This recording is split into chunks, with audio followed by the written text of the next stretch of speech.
welcome to another episode of Real Estate Podcast, episode 228. I'm here with Griffin. I'm here with Trav. And we're here with Adam. You know, when the lights cut on, it's just action, you know?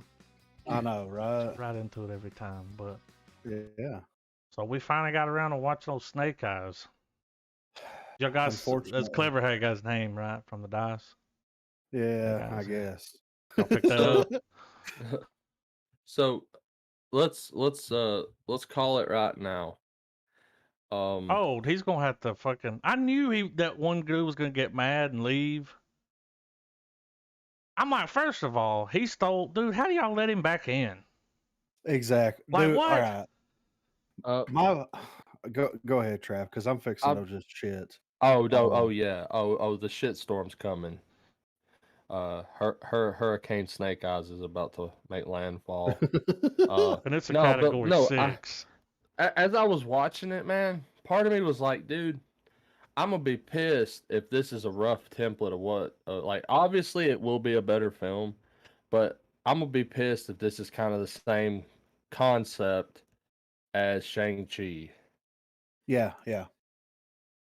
No, I agree with that. But and I was telling Adam, man, these goddamn group fights that just showed up every 10 minutes. Yeah. Like they were dude, the Yakuza was paying well, clearly. Yeah, right. But like at one point, like by like the third or fourth group fight that they have, I started thinking about Johnny Cage from Mortal Kombat, where he's like, "This is where you fall down," and then he goes, "Where do you get these guys?" And he calls cut and everything. Don't worry, Grandma kicked their ass. Yeah. Right. Like, all right. I'm not even a somewhat not fan. a demographic of G.I. Joe. Yeah, I'm not a huge, and it's not because I don't enjoy it or anything like that. It's just look what it's become. Well, and not only that, but like I wasn't around for that. You know what I mean? The cartoon. Well, I watched why this is my thing. Why watch G.I. Joe when Thundercats and He-Man and all this other shit exists? Yeah. Like to me, G.I. Joe just didn't hold my interest. If I wanted to watch that, I would watch I think it was a propaganda. action film. Yeah, it was kind of propaganda a little bit. So I wanted to say that before we get into it, that I have like not much frame of reference for the G.I. Joe universe. But how goddamn convoluted was this fucking story? First of all. Yeah. At the beginning, man, what was funny was like all right, so dude joins Yakuza for vengeance over dad's death. Of course. Dude flips from Yakuza to join Arashikage. And for some reason didn't do his own research, had no idea about this Cobra group. Yeah, right. Just didn't know, like, he's obviously a smart guy. Yeah. And for the sake of a little narrative, for a oh my god, a twist, they didn't let you realize that he was pulling double duty still. No, not till he went out and met with him. Yeah. Which this whole thing where it was like this weird morally gray thing where it's like he's not aligned to anyone. Yeah. Like that was kind of fucking stupid. Yeah. Well, and not only that, but it's like whenever I go in that room with that fucking badass tech that's like that crazy computer and shit, I'm going to be like, my dad was murdered. Yeah, can y'all not pull me a favor here? Y'all seem like y'all got some reach. Yeah. Yeah. Like that's immediately where yeah, right. And that's the thing to me. Snake Eyes shows up and fucks this poor dude's world apart. He fucks his world up.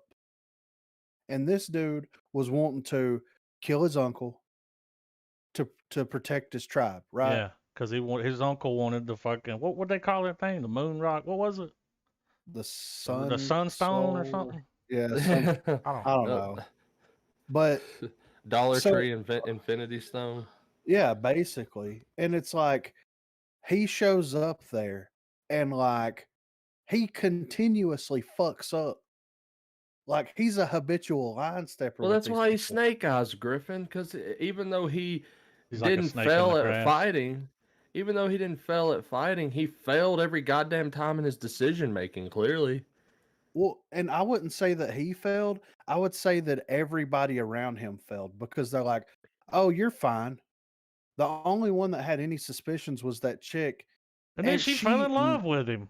Exactly. She knew Like, what the fuck she was the going one the on. whole time. Even the grandma was like, "He got to take the test." Yeah. And what about the way she talked? He punched this bitch twice you know? in the face. This is the only American film where an Asian woman has a British accent. What the fuck, you know? Yeah. I was triggered when he hit her. I was like, I was too. What? I was like, hit her. She's harder. like, "You got to hit me," and he went bam, and she's like, "With the sword." I was like, "He just It's broke like, your oh. fucking nose." It's like it's the thing that happens at every LARPing event where someone actually gets really fucking hit, and they're like, "No, like with your styrofoam sword, man." Yeah. And then like Granny, clan leader over here Yeah. gets pissed because this dude shows up with this rock that Snake Eyes gave to him and kills like how Fucks many their people? damn old ass house up. Burns The the village compound, down. like, Yeah. And dude gets the rock back and he's like, "I'm going to end this right now." well, And she fucking tells him that he can't be Yeah. next in line because he surrendered to the fuck. Dude, I was if with someone him when he were- left. I was like, "Fuck her." I was yeah, We'll I go was start our rooting own for dude shit. the whole.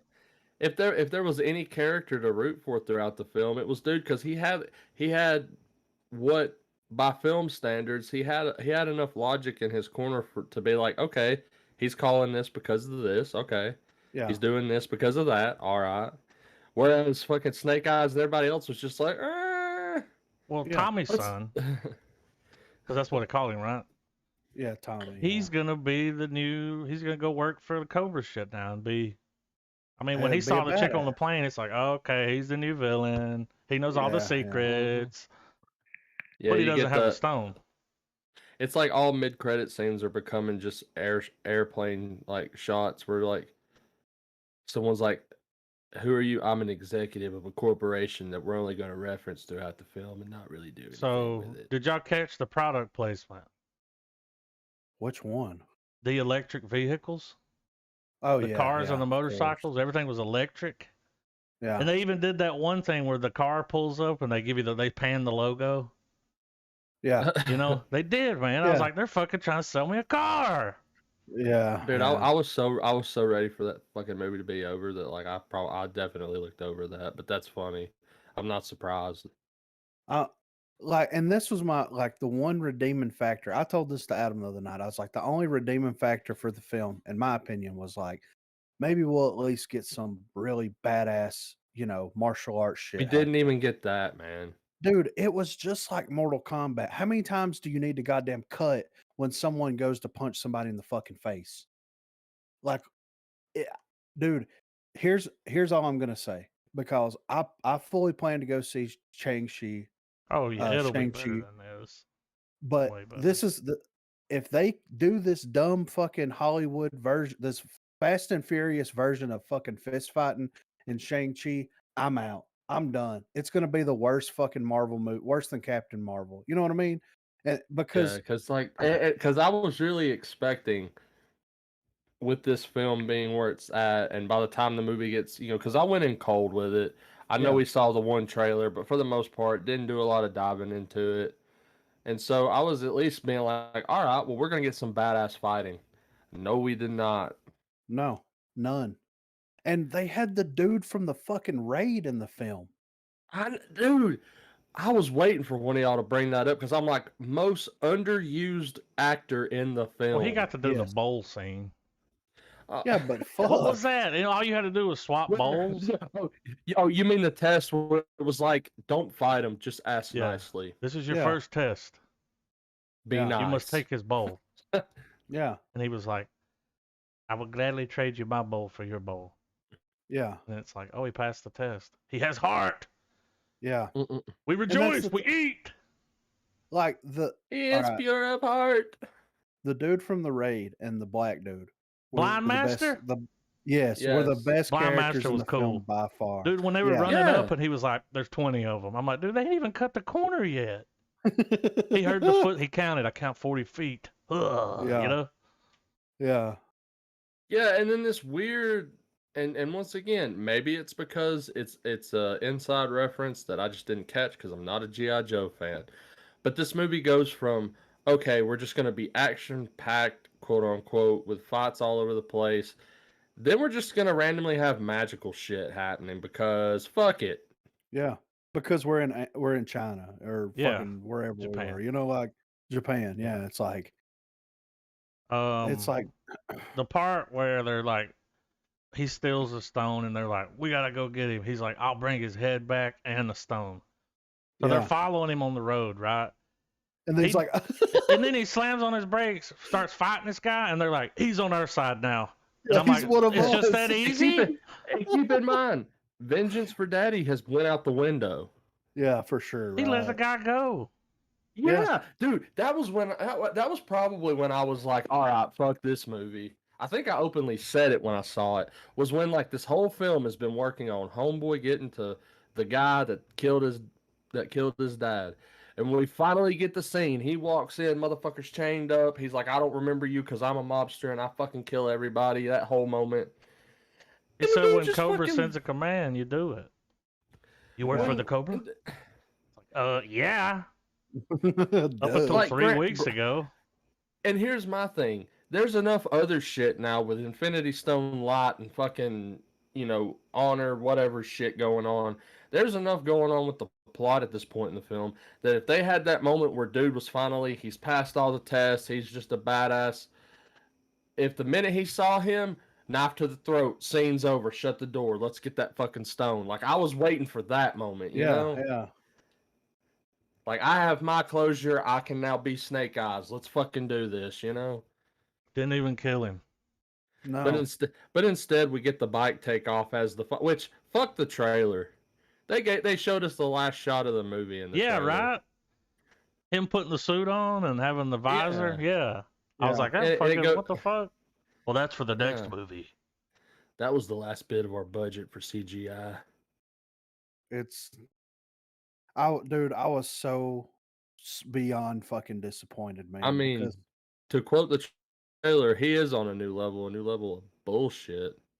Yeah, I mean, and like, all right, they were using, Snake Eyes, the origin shit, as like the way to reboot G.I. Joe, and this is what I was telling Adam the other night. It's like, why are they trying to ground all this shit so far in reality? Like, they did a little mystical shit here and there, which was like, it was what it was. But like, to me, it's G.I. Joe, right? Yeah. It should be fucking America, guns. fuck yeah. And it should be like a toned down version of the Suicide Squad. You know what I mean? The Sunstone shit was stupid. Like, I get it if it's like, I was like, oh, it's just this cool looking rock, that they've had for 600 years. But when he started doing shit with it, I was like, oh, okay. Well, if the movie had actually, because that shit's a world ender. Yeah. Because the they're way not it's allowed being to use shown it. is, well, like the wielder can hold it, and apparently whatever he thinks about around him, it's gonna set it on fire. Yeah, that's like crazy. And you would That's why think the Baroness wants it. You would have thought that the beginning of the film wouldn't have been like, oh, Dad's been killed by the mafia. You would have thought the opening of the film would have been like, is the stone, some ominous shit where it's like somebody's got a suitcase and they're like, do you have the stone? Like some point where maybe someone's already gotten it at one point, and to show you how badass that clan was, they fucking nip that shit in the butt, get the stone back, and they're like, nobody's meant to have this. But here's your fucking reason. He's fucking this guy's life up. Right? Yeah. This guy's ruined. Yeah. He can't even lead the clan. His whole life has been to lead the clan, Yeah. But we don't work with terrorists. Yeah. I draw the line at terrorists. It's like, dude, you've been doing you're over here you're playing this dude. You're probably gonna get him killed. Yeah. I draw the line at terrorist. Like by definition, he is a terrorist. Yeah, what do you think you're doing, man? It's insane, man. And Like I don't think this movie could be at any fault to the acting. I really don't, because there were moments where if the writing had been better and the story had been better, and just in general, these performances would have been greater. Yeah, for sure. Because I think because that's one of the key reasons I think, and I'm not trying to speak for you guys, but I think y'all can relate. That's why I liked Shadow, whatever the fuck he tells him to call him at the end, or Tommy or whatever. Shadow Storm. Dude actually did really well scenes. Like his acting wasn't bad. I think that everybody around it's Storm Shadow. I think everybody other than the guy that played Snake Eyes did an incredible job. I think the guy that played Snake Eyes did not sell any of this shit to me. Mm-mm. It looked like he was making a low budget movie. Yeah, for sure. He was acting of the same tier as the guy who played Cole in the new Mortal Kombat. Yeah. It was the same tier, I guess. And I don't know. Like, was this his first big major film? He's done other stuff, let's see, The Gentleman, Crazy Rich Asians. Last Christmas. Yeah, this is his attempt at being a blockbuster star. Action star. Yeah. I think maybe they would have been better if they would have picked the guy from the Raid to play that character. Yeah, that was that crossed my mind too. Now like, why this guy? I was like, why isn't he Snake Eyes in the movie? Yeah, right. And this guy's from Malaysia. Because dude would have been like, it would have been fun to have watched action scenes with him in it, because we've seen the Raid and we know that he's capable of handling really good complex choreography. Yeah. Which this movie had none of, which is probably why he was like, I'll stick with a supporting role. I won't bitch about it. Yeah.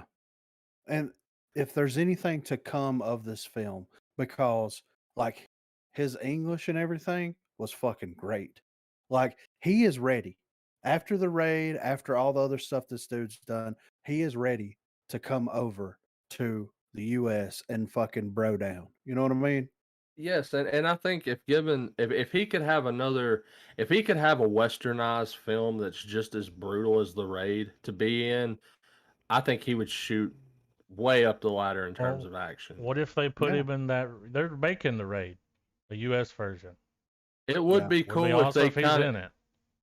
Well, and there's a lot of properties that have crossed the ocean. That's, they've brought those even though it may not be hardcore action, like, we've seen it happen with like Wilfred. We've seen it happen with what's that other show? Oh, there's a show, The Killing, with Joel Kinnaman, the guy who was in Suicide Squad. Mm-hmm. He did a drama thriller in overseas, and then when they brought it over here, they recast the actress that was his partner, but they brought him back, So I mean, that's not Broadchurch out of the was another one.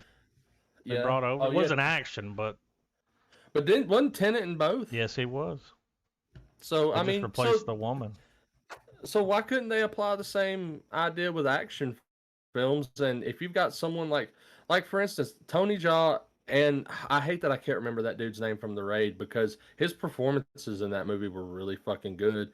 But both of those guys are more than capable of carrying the martial arts film in America. Yeah. I just remember in the movie he was the hard master. That's what they called him. And I was like, he's hard, all right. You must take this bowl from my hand, Have you seen that prison cell he was punching, Yeah. They are working on another script, by the way, for the sequel. I mean, of course. I mean, we know what demographic this was aimed at. It's a Fast and Furious action film, and it's crazy that Fast and Furious is becoming its own terminology for a genre. But I feel like it's the was best. In Fast and the Furious 6. I just feel like no wonder then. He played Hong Kong police. So I mean, that's what it says. All of them. It just says Hong Kong police. But I feel like there's no better way to articulate or encompass an entire film than just saying Fast and Furious, because you know what we're talking about. Yeah, it's the Triple X crowd. Yeah. It's Braction. Yeah. Which, come on, we know Triple X. The first one was pretty good. Well, the first Fast and Furious was pretty good. Yeah, before it all got out of hand. Before we overindulged in it, of course. Yeah. And, I'm sure a lot of people would argue, too, that they tried to Marvel this movie. And I think at this point, we've seen several films that have tried to Marvelize themselves in terms of how they represent action and doing their storytelling and writing and all that shit. It doesn't work outside of Marvel. No. Well, it can. But I feel like it's been tailored now, and because Marvel cashed in on that way of presenting its story, that it's the part of Hollywood that needs to re-innovate. Well, all right, this is what I'll say about it. I think that if you take the core ideas of Marvelizing a property, which is part 1, know the source material, part 2, know the audience, part 3, give us a very simple, easy to understand story with really good, well-written action, very good choreography, and you have a recipe for success. Like if they would have got rid of a lot of the stupid bullshit, convoluted fucking shit in this film and streamlined it down a little bit more and had better action, this would have been a great little action flick. You know what I mean? Yeah. But the story was all over the place. It didn't know what it wanted to be. It lost its identity a quarter of the way through it. And then at the end of the day, like you don't even feel happy for Snake Eyes. You just feel sad for everybody else. He fucked them over. Dude, the Green Knight was easier to follow than this movie. You know what I'm saying? Yeah, right. Yeah. But look, dude, he draws the line with terrorists, but at the end of the movie, he's fucking working with the bitch. Like, then she's on their side. And it's like, what's happening here? Yeah, I know. I just think that, like, if you're going to have a movie where morality to a degree gets thrown out the fucking window, don't do it in properties that are based around the concept that there is good and there's bad. That is give a story that's written in black and white should remain in black and white. Yeah, exactly. Especially since we're talking about a property based off of like what we assume is American military propaganda with G.I. Joe, Yeah. Yeah, and that's the thing, like Snake Eyes has always been for forever. Anybody that you talk to about G.I. Joe, like every now and then you'll get someone that's like, oh, I like so and so. But the majority of the people's like Snake Eyes is my favorite character, and all this. So it's like you think that a good starting point for, rebooting G.I. Joe and a good starting point for creating something that is, cinematically, that has cinematic longevity, I guess you could say. Mm-hmm. And that's kind of the best jumping off point. They did it with Iron Man and it worked. They did it with DC and it kind of worked until the studio fucked it up. And it's like they could have had something really good here if they would have Marvelized it in the correct way. Like, and when I mean Marvelizing, I'm like, if you do a Thundercats flick, right? Mm-hmm. And you try to bring the Thundercats to our world, how good is that movie going to be? You know what I mean? Man. It's like that's not what it's intended for. That's not the audience. But to me, G.I. Joe has always been everything that I've ever seen, everything that I've ever watched, an over the top, like ridiculously over the top, characterization of the fucking characterization of bro military. Yeah, and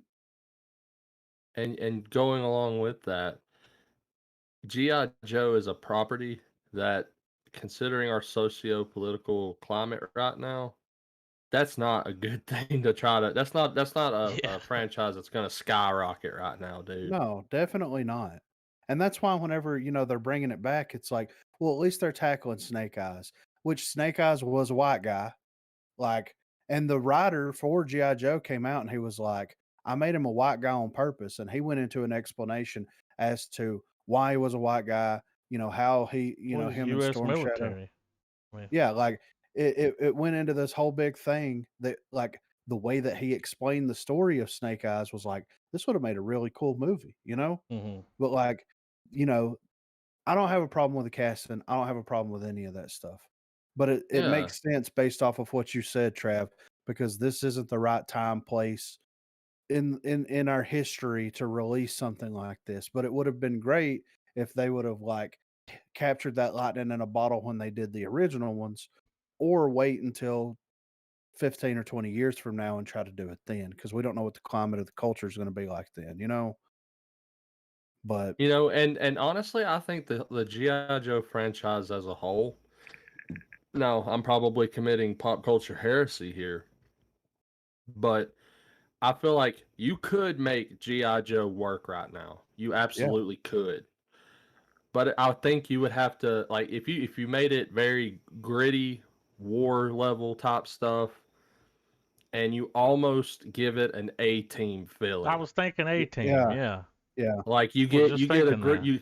you get a ragtag group of Yeah. motherfuckers that don't fucking work out with other people, and they finally get together. You Guardians of the Galaxy the story a bit and make them hate each other, but yet they're not gonna fucking let the other one die.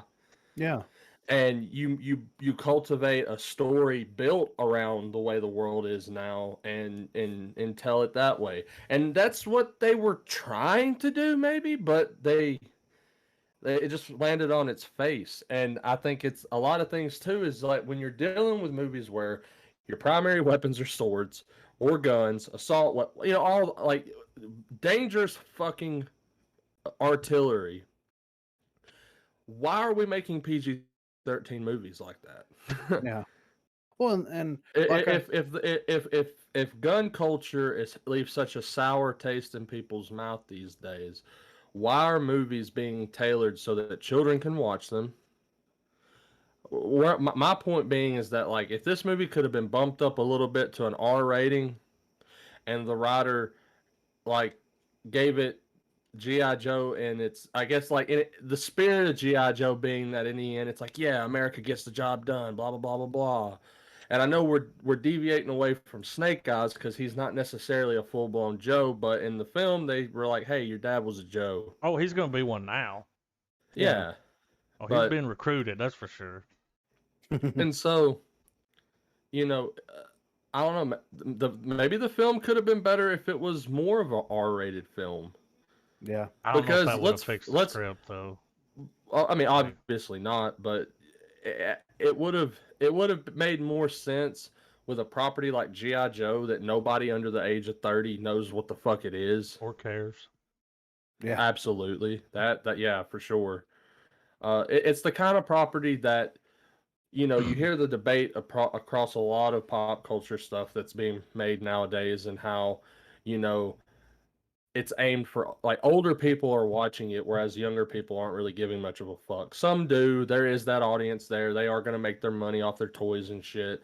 But something as old now as G.I. Joe shouldn't be thrown into that category, because it's not going to sell. It's not going to work when you have all the Fortnite shit and video game culture that's saturated into the youth market as well.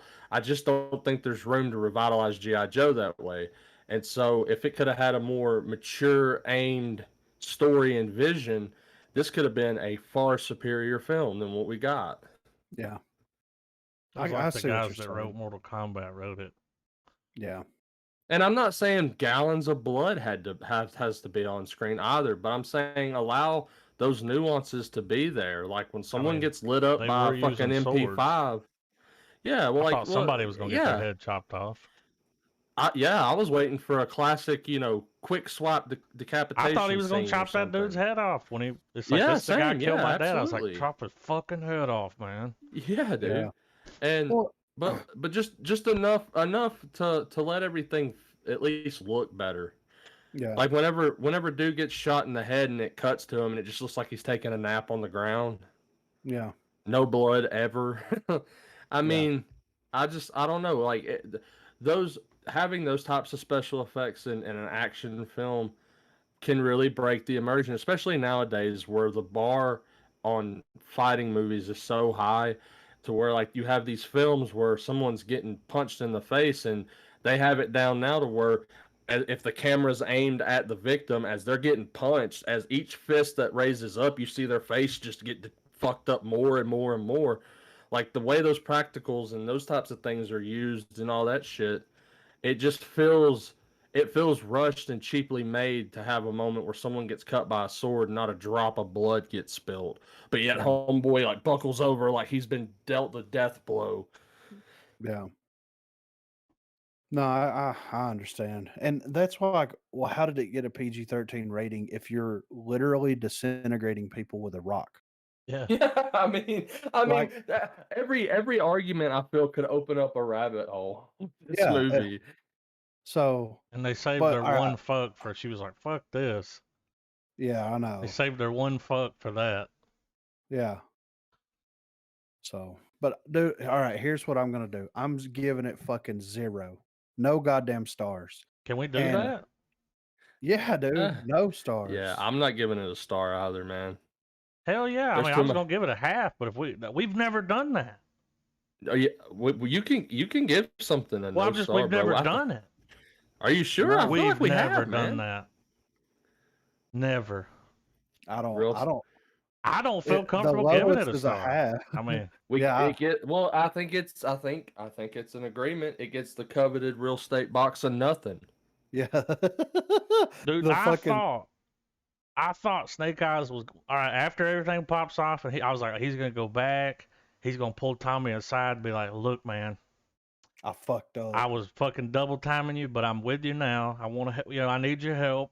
I'm gonna help you." I was waiting for that. It just never happened. Yeah, an honesty chat. Because it's like, well, he's got to tell him. He likes the guy. Well, you would have think that they would have done that when Homeboy was like, "All right, this bitch is following me when I leave the compound now." Like, and then the grandma started fighting. Like she's whipping ass. I'm like, that's cheesy. Yeah. She flipped, dude. She did a fucking front flip and landed and cut somebody with her fucking fan. I was just like, okay. And no blood, like you said. I was like, is she cutting him or not? I can't tell. Yeah. And I mean, it's just, and like I said, doesn't have to be gallons, man, but just enough to let you visually convey that, okay, Homeboy's getting fucked up. It's like all the violence is okay. We just can't have blood.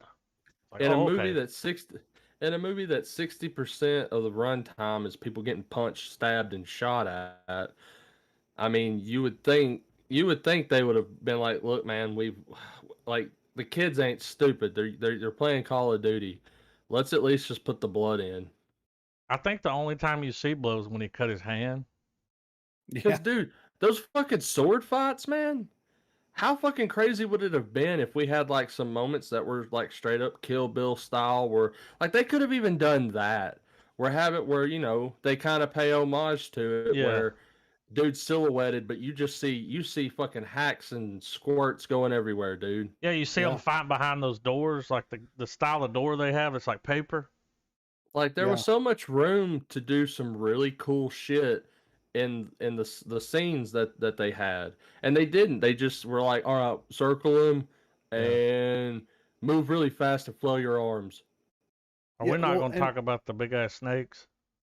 Well, before we do that, like, you think that like if it's 1 or 2 people versus, we'll say, a minimum of 12 to 18 people, that this fight sequence is going to last a little bit longer than, I don't know, 2 punches? Because like when I was watching it, I'm like, all right, they're trying to get out of the fucking fish market that they're working in, putting guns and shit in. They run into a group of motherfuckers and they're back to back fixing to start fighting.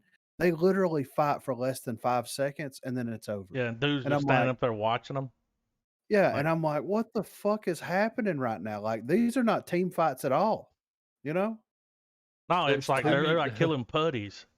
There were one hit, you know. Like there were too many blades. There were too many blades flying around for someone not to get when they cut. were in that truck. And they stuck all the blades in like a pincushion. Yeah, dude. That didn't hit any. It's like I got stabbed in the side. Yeah, everything else is fine though. It was just, and the fucking giant snakes, dude. Yeah, he's like, of course we have anacondas. Yeah, of 3 course. of them. Like, why the fuck would we not have? And we're sending Snake Eyes down there. Yeah, and you have to have no fear. Yeah, so the empty your snake heart can out. taste it. Yeah. The snake was tasting the fear, dude. Stupidest shit. Dude, I've if you ever put me fucking in that seen. hole, I don't give a fuck who you are. You're dead. Yeah. There's just no way you're not gonna be afraid of that shit. The CGI was terrible on the snakes. It just looked bad. It looked like some old ass washed out CGI. And then when he takes the guy back there at the end of the movie, he's fighting the guy, and I'm like, oh, we're at the snake pit. He's gonna get eaten by a snake. Yeah. Why didn't he just throw him in there? He's like, no, I'm gonna wrap my chain around you and fucking go in there with you. It's like, no, it's but he had to prove himself. He's proven. He passed the final test. So now he can be a member of the family. Yeah. Grandma told him, she's like, if you betray us again, I'll kill you myself. It's like, dude, you've protected this stone for 600 years, your family. Yeah. And some fuck is going to waltz off the street. And gives it to the bad guy that wants to wipe all of you out. And you just going to let him come back? And then the bad guy shows up, kills half of your tribe, half of your clan that you have, burn all these ancient buildings to the fucking ground. And you're just going to let him walk in, come back. Yeah. But fuck the grandson. He got to go. Yeah, fuck the grandson. Like, we're punishing the wrong people here. This is fucked. You know, like, this is fucked. That just didn't make sense. None of it made sense. I was so disgusted when the movie went off. I'm like, this is why Hollywood isn't taken seriously whenever it comes to, like, quote unquote martial art style films. Yes, we'll get a fucking banger occasionally that will exceed expectations, but that is about as fucking likely to happen as them releasing the fucking follow up to the Snyder Cut of Justice League. You know what I mean? Like, it's bad. And like, I really hope that Shang-Chi can like do everything that this film did, but not shitty. Like, I hope. I'm worried about it now, man. I'll be honest with you. Well, it is Disney though. They got a pretty good track record. Yeah. At least for the Marvel stuff. Yeah. Well, and a lot of the like hand-to-hand combat type stuff that they've done in the past has been really great. The stuff that they did on Daredevil, and that was just on Netflix, was fucking great. Yeah. So I have like that you know helps out a lot. But just knowing that like you just had the opportunity to make one of the greatest action films ever with a fucking character that everybody knows who Snake Eyes is. Everybody. If you're like G.I. Joe, do you know Snake Eyes? Yeah. Yeah, I had the ninja little toy. He's a ninja. Yeah. That's what I called him. Ninja. Yeah. Come here, ninja bitch. Yeah. So when I was a kid, like that's all they were was toys. Yeah. I don't even remember watching the show really. I mean, I've seen a little bit, but yeah, but not. They were just toys. Yeah. So no stars. No stars, dude. This was bad. Like, we've seen some shit, but we've never seen some shit like this, you know? Yeah. So. All right. I'm going to fucking do some movie news, man. Lucasfilm will reportedly cancel Mandalorian after season 3. I know I've said this countless times over the last 2 years, but it's worth mentioning again. The Mandalorian was instrumental in bringing fans' interest back to the Star Wars franchise after the sequel trilogy failed to click. Obviously, the success of the Disney Plus series can be credited to the brilliant minds behind the project, Jon Favreau and Dave Filoni. And so far, the dynamic duo has been riding a huge wave of momentum ahead of season 3's production start date. Speaking of the Mandalorian's upcoming season is slated to begin filming next month, according to actor and director Carl Weathers. Originally, plans reportedly called for the series to run for at least 4 seasons, but according to a shocking new rumor, Lucasfilm could end the series altogether after season 3. According to the Star Wars Only Twitter page, the groundbreaking Star Wars spinoff show will mark its 3rd and final season, but there's a huge catch. Although the series itself will allegedly get canceled, the report says that Din Djarin and Grogu's story will continue and be carried over to upcoming shows like Ahsoka, and Rangers of the New Republic. Yeah. As it stands, nothing has been officially confirmed yet, so take this with a huge grain of salt. Well, we talked about this before, man. Like, as far as I'm concerned, it's done. Once he hands the child over, that's it for the Mandalorian. So they're gonna do one more season where he's gonna tidy up some shit, and then you might even see him in one of the other shows. Yeah. So yeah, which is fine. Yeah. Don't drag it out just because it was a hit. Yeah, and that's my thing. If they ended it at season 2, I'd be fine with that. Yeah, he served his perfectly fine. Yeah, I mean, it was a great story. It was a great character. It was a great, everything. Fucking Pedro was great. Like everything was good. So like, if they ended it there, I'm fine. And if they want to come back and give us another season and end it there, I'm fine. I'm not like so overly attached to it. I enjoy it for what it is. Yeah. Don't get me wrong, but I'm not overly attached to it to where it's like, if fucking Mando's out, I'm fucking out, Yeah. This is the way. And it's like, nah, dude. Like that story told itself. They could have condensed all that shit down into a 2-hour film, and that would be the way. You know what I mean? Like it would have been worse, of course, but so. Next up, Sylvester Stallone is a grizzled, bulletproof superhero in Samaritan CinemaCon footage. A long-awaited first look at Sylvester Stallone's upcoming superhero movie, Samaritan, finally debuted at CinemaCon with an extended glimpse of the trailer being presented as part of MGM's sizzle reel. While the footage itself has been kept exclusive, a description of what was shown has emerged and applauds the clip as a showstopper. The footage reportedly begins with Sylvester Stallone working as a garbage man who is being stalked by a young boy who's convinced he's a long-lost superhero named Samaritan. Of course, Stallone asserts that he is not who the boy thinks he is, but the ruse is broken when he gets hit by a truck and is able to snap all of his bones back into place. This leads into Stallone explaining to the boy that things fall apart when you stop caring, and I stopped caring a long time ago. In the actor's patented grumbled voice, the line is sure to sound appropriately grizzled.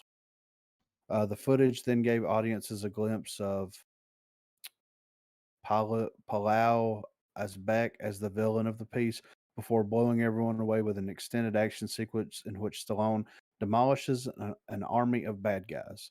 We see that he's bulletproof and he's dispatching them with his bare hands, a sledgehammer, and more. It looks R-rated, with the teaser trailer ending with him killing a bad guy in a very brutal way. What that brutality entails remains unknown, but it's sure to be worthy of Rambo. That's kind of cool. Like I like Stallone. Yeah, it sounds. Remember that trailer we saw where the kid was like finds a bum that's a superhero? Yeah, I dropped it in the. I want to watch that soon. It's got Joe Manganiello in it. So it sounds kind of like that, but he really is a superhero. Like they're just burying the lead on that one. Like, yeah, he's a superhero. The Stallone. Yeah. Yeah, dude. Yeah, so, I'm interested to see that. Honestly, I am too. I like Stallone. I think that he would be a good fit for that role for sure. Mm-hmm. Well, just a motherfucker that takes no shit. Yeah. Well, he's put his time in. He's like 80, so he don't have to fucking give a shit anymore. Mm-hmm. New details emerge about Hayden Christensen's role as Vader in Obi-Wan Kenobi. It's fun time in Star Wars as we're currently in between series and get to enjoy the rumors, reports, and speculation part of being a fan that comes during times like these. And now the fun is really beginning thanks to a new report from Star Wars Newsnet, who have shared new alleged details about Hayden Christensen's role in the Obi-Wan Kenobi series. Of course, it's a no-brainer that Christensen will be back as the formidable Darth Vader in the series, but Christensen isn't. They got to shorten that. You know what I mean?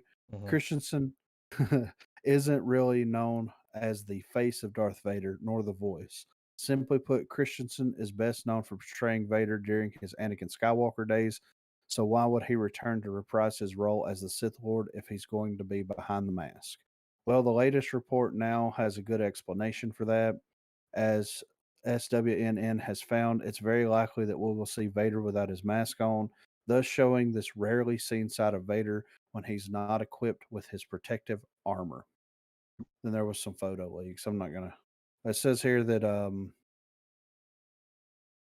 this photo of Vader from the report, which they say is official art from the series, shows exactly what that can look like. It's a fully exposed Darth Vader from the torso up, showing the body modifications that he needs in order to survive in the suit, down to the mechanical throat implant and breathing apparatus. That's pretty fucking nutty. That's gonna look metal as shit, dude. Yeah. Well, and we'll get to see the precursor to the egg, right? I think so. I mean, that would be the best. And it would be kind of cool if you see like him in the egg, like the early egg like that, and he's having like a fucking identity crisis in there, you know? Well, funny you say that. Because in the Marvel comics run of Darth Vader, which is canon, that's exactly what goes on whenever Vader's not doing Vader shit. Yeah. And he's actually meditating and doing his whole Force stuff. In his mind, he is fluxing in and out of being Anakin and Vader. Like that conflict of who he is in full fucking display. And I would argue that that's some of the best moments in the comic is, because at the end of the day, he's still just the character that was trying to figure out how to keep his wife from dying. Yeah. And that's something anyone could relate to. So it would be cool if we have moments where Vader is, you see those moments early on where before he just is full fuck everything, you see him still having that little bit of crisis going on in his brain. Yeah. And it'd be cool to see a visualized representation of that happen for sure. Yeah, granted, it was a comic book, so of course a lot of liberties were able to be taken, but that was some really, really trippy art that they did in those books to convey that he was in his meditative state, Right. But yeah, I figured that was a cool little bit of info on it because I think just the fact that not only we're getting a Obi-Wan show, but the fact that Vader's going to be what's the bad guys doing, and it's going to cut to him instead of just some random, Grand Moff like we got with the Mandalorian. Yeah. That's and also it makes me wonder if we're going to have Vader versus Kenobi, like another fight scene that goes on between them, but how that's going to happen to where it still lines up with their final fight in episode 4. Right, yeah. Or maybe they don't fight at all and they just kind of have that they communicate via the force kind of like, which would be Rey amazing. Yeah. To where like, like maybe, Vader trying to deal with his, with his identity crisis and like he reaches out to Obi-Wan at a certain point and it's like, maybe there's that whole thing and then how does that impact Vader's relationship with the Emperor and all this other kind of shit. Yeah, because think about it too. There's also another character that I'm hoping shows up in Kenobi, and that's Force Ghost Qui-Gon. Like I'm hoping Liam Neeson sneaks his way in somehow, and we get a moment where, while Kenobi's in an exile, he learns about the ability to become the Force Ghost and to return to the Force when he dies. Yeah. And it would be interesting if Qui-Gon goes to both of them and he teaches Obi-Wan the way, but he realizes that Anakin's fallen to the dark side and he's like, well, you are lost, Yeah. Bitch, you took the wrong exit. Yeah. Oh. All right. HBO Max reverses same-day movie releases. In 2021, Warner Brothers announced it would release all of its movies simultaneously in theaters and on its streaming platform, HBO Max. Now it's changing its course again and doing away with this strategy in 2022 in favor of a more traditional release schedule.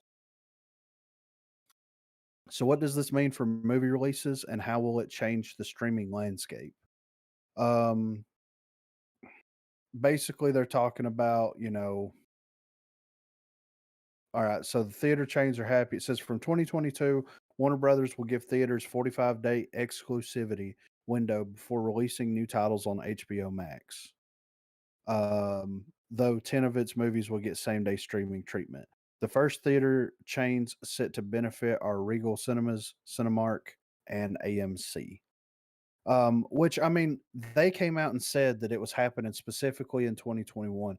I never expected it, like realistically expected it to move past just stay that 2021. way. I expected there to be some kind of middle ground, and it sounds like that they've made middle ground here. 45 days. That's a month and a half. But I was actually going to comment on that, and that was one of the main reasons why I dropped it.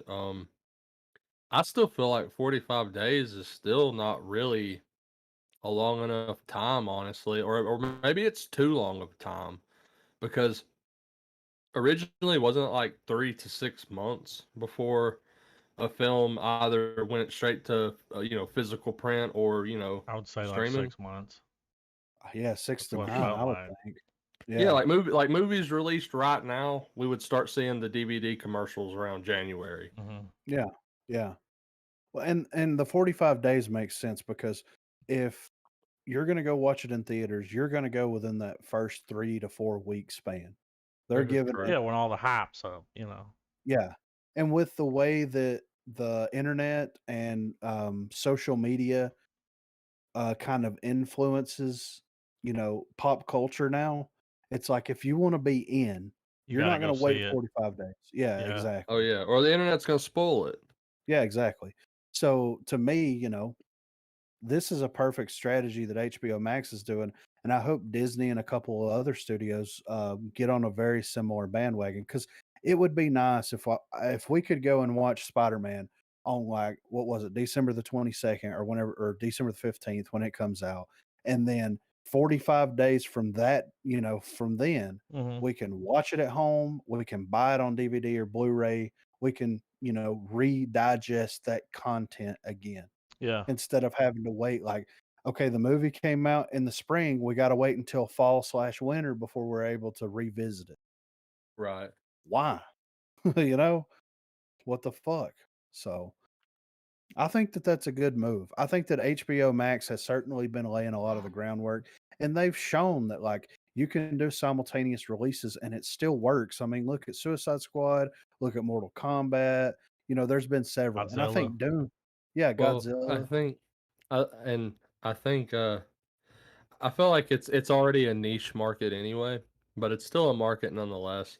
And for it to exist, there has to be a fan base for it.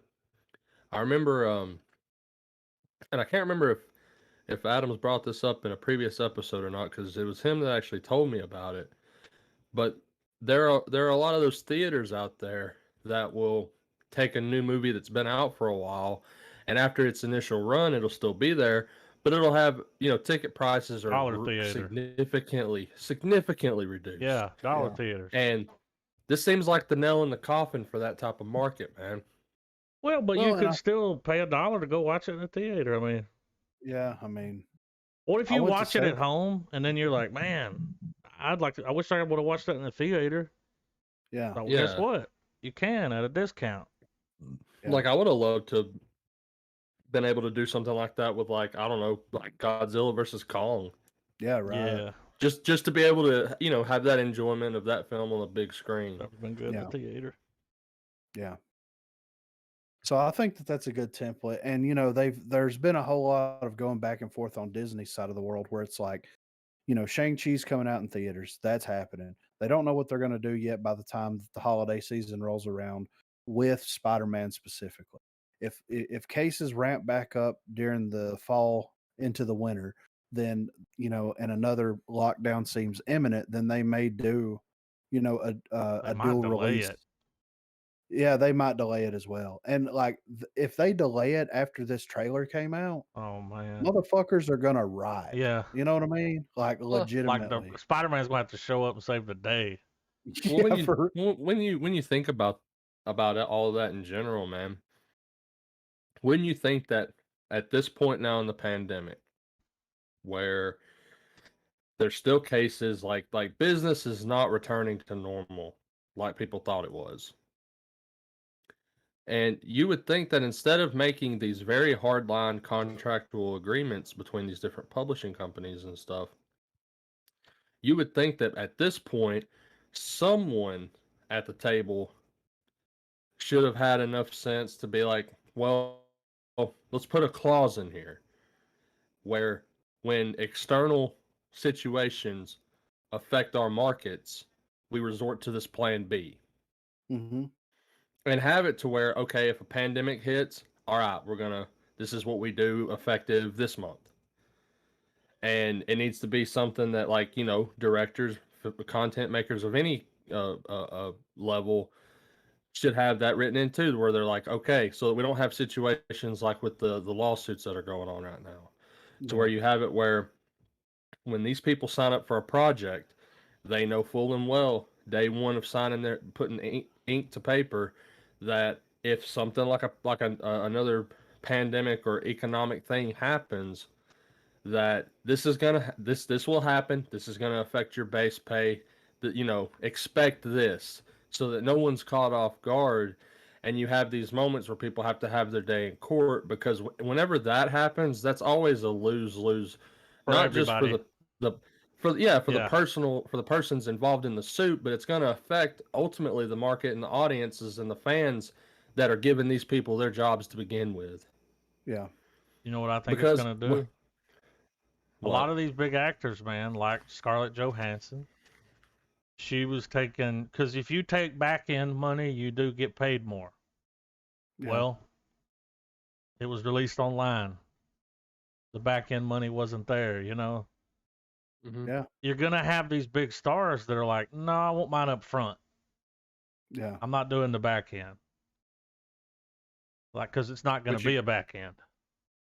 Which makes you wonder if they need to rework that system, Well, yeah, absolutely. I agree. But I feel like Feige and Disney, maybe it's a case of the stars aligning, but it seems also that they had enough foresight to see situations like this eventually arising, because I think it was not even a month ago. I think the article is still fresh and you can find it somewhere, where Feige has talked about how they don't have to take risks on big people being in their films anymore, and how that's like how he's redefined his negotiating tactics with these actors now to come on board and play in these franchise films. Well, you're locking them down for several movies, so. Yeah, well, his key thing was that now they're in a place where they don't have to do that anymore. Mm-hmm. Yeah. And so, maybe like you guys are saying, maybe now when actors or actresses are like, no, I'm not going to go for the back end deal. Well, they're like, okay, well, here's what we'll pay you right now. Take it or leave it. Yeah. Well, and Marvel is such a, regardless of whether cinephiles can debate it or not, for most actors now, having a Marvel property under your belt is like it's a thing to have on your resume now. Yeah, yeah. And so if, maybe the big name person they want doesn't like the terms of the deal, Marvel's in a position now where they're like, well, you know what? Fuck you. You just won't play who the fuck ever. We'll get this guy to do it. Yeah. Well, and all right, here's what I'll say about all this stuff though. We're experiencing some very familiar territory here with our contract that is coming up. So our contract negotiations are happening. They're starting tomorrow, right? And in some of the things that I've heard, which I'm not privy to either side of it or anything like that, but it's like in contractual language, how do you handle pandemic type situations? And then also, how do you define that? Because, all right, in a COVID situation to where a lot of people are getting sick and things like that's happening, then of course it warrants a lockdown and whatever happens with that happens. But where do you draw the line at? I mean, people still get the flu shot every year. People still die from the flu. I think instead of it being necessarily with the pandemic, at least in respect to the parts of a contract that deal with release of the film, there needs to be some economic clause for it so that it can fall on that, because we're dealing with money, so approaching it through the economics instead of necessarily outlining it as, well, because of a pandemic, because I mean, really anything could fuck the economy up. It just happens to be a virus that's go around. Yeah. And so I feel like that would probably be that would be the path that would have better traction, maybe. Is just like, in the event of a global economic situation, or I mean, I'm sure far smarter individuals than me can fucking come up with the litigation terms for that, but yeah. But what I was getting around to was like, there's so much gray area once you start doing something like that it has to be very, very well done and thoroughly done, to almost to the point of exhaustion. Because if there's any loophole, if there's any little minute detail that's not covered, then much like the movie industry, much like actors and actresses and directors, which I'm not saying everybody's like this, but they're going to find ways to exploit the system. Just like the people that you work with. If there's a contractual obligation for you to come to work every single day, and it is not thoroughly fucking explained completely to a T, then there's going to be people that are going to find that and exploit that. And that's where it's like, if you put something, like, you could leave it like it is and just play it by ear, and it would almost be more successful than putting it in writing. Because once you put it in writing, then the bid wars start to happen. Then the people that are going to fail and the people that are going to lose are going to be the consumers. Well, she's not the only one suing Disney. Emma Stone's suing them over the Cruella release. Yeah. Yeah, and I get that. I mean, I completely understand that. I get her, because I looked up Scarlett Johansson's net worth, and it's $165 million thanks to Disney. And you could even tell, like, when she filed that lawsuit, even the people at Disney were like, "Wow, really? Okay." Yeah. Like they said, they were very saddened by it. Right. Yeah, and I get that. And probably, which, I mean, that was her last big thing. Like, it's like, okay, this is my go out. Yeah. So. And even to the point where Marvel, because even Marvel has gotten to the point. Oh well, there will always be Black Widow. But what they'll always do though is that because I feel like they don't give two fucks about recasting her now, but they definitely killed that kind of relationship. Because now they're even like, we don't want Scarlett Johansson back. Yeah. Oh yeah, that wasn't a good thing for her to do. That's for sure. Yeah. But time will tell. And one of the first signs that the change already happened, which I mean, I guess this was pre-lawsuit clearly, but in Marvel's What If, a lot of the movie actors reprise their characters in this show by lending their voices and whatnot. Well, in the most recent episode, it does Black Widow is a character in it, and she's completely voiced by somebody else. Yeah, granted, they tried to slide in some. She tried to sound like Scarlett Johansson. Yeah, but it wasn't. You could tell. Yeah. I noticed that. I was like, wow, everybody else is doing their own voice. Yeah. But her. Right.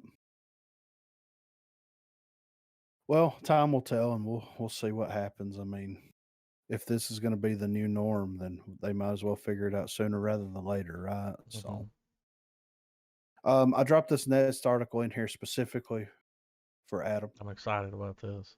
Oh shit! Hey, me too, man. This is a classic, dude. I know, but Adam's talked about the Rocketeer more than any man I've ever met. So, but I love the Rocketeer growing up. So, and this is great. It says the original Iron Man, bro. Yeah, exactly. The Rocketeer will return with an all-new movie on Disney Plus. On Monday, it was reported that a follow-up movie entitled "The Return of the Rocketeer" is in development for the streamer, with David and Jessica Oyoloa producing under their Yoruba Saxon banner. Brigham Taylor will also produce, with Mortal Media execs producing. The movie is written by Ed Rycourt. There are also talks for David Oyelowo, I don't know how to pronounce that dude's name, to possibly star. The title seems to suggest some kind of continuation over an all-out reboot, and a few select details have been revealed about the plot. The Return of the Rocketeer will reportedly have an all-new creative directive, with Rycourt's screenplay focusing on a retired Tuskegee airman who takes up the mantle of the Rocketeer. Mm-hmm. It's not clear at this time if any actors or characters from the original movie will return. Okay. I mean, it That makes kind of sense. makes, yeah, it kind of makes a lot of sense instead of just rebooting it. Because if you go with a more veteran Rocketeer, you don't have to like hold him back. You can just have him do crazy Rocketeer shit. Yeah, you know? we don't have to do the whole build up to him becoming the Rocketeer. Like, well, I feel like this. I can't help but feel like this movie is going to be a classic torch passing movie, but without as much time spent on it. Like, you know, they'll, since it's a continuation, they'll clearly have it to where the movie might start with the Rocketeer and showing all the things he's done since the movie. Like, oh, he did this, he saved these many people, he stopped this war from happening. The Rocketeer. Yeah, and then I was thinking that. Yeah. And then you have maybe some youth, some kid that's got like living a hard life, and the OG Rocketeer fucking kind of takes him under his wing. It's Disney. It's kind of like how they passed the Captain America torch. Yeah, which I'm for, man. That's kind of cool.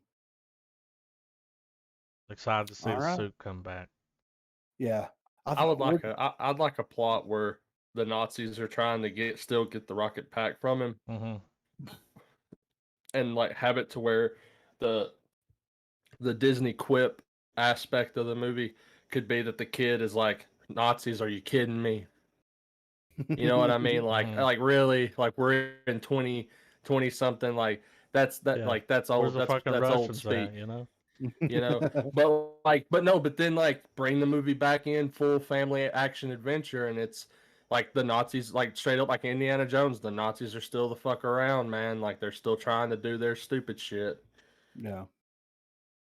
What would be cool is if they give him some sort of upgrade where it goes from like this cool 40s, 50s style, it's almost steampunk style suit, but like somewhere near the end of the film, it's like, all right, you saw him enough in the OG to get your nostalgia going. Now we're gonna give you modern day Rocketeer shit, Yeah.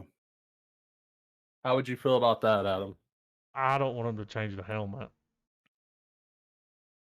I don't want the helmet to change.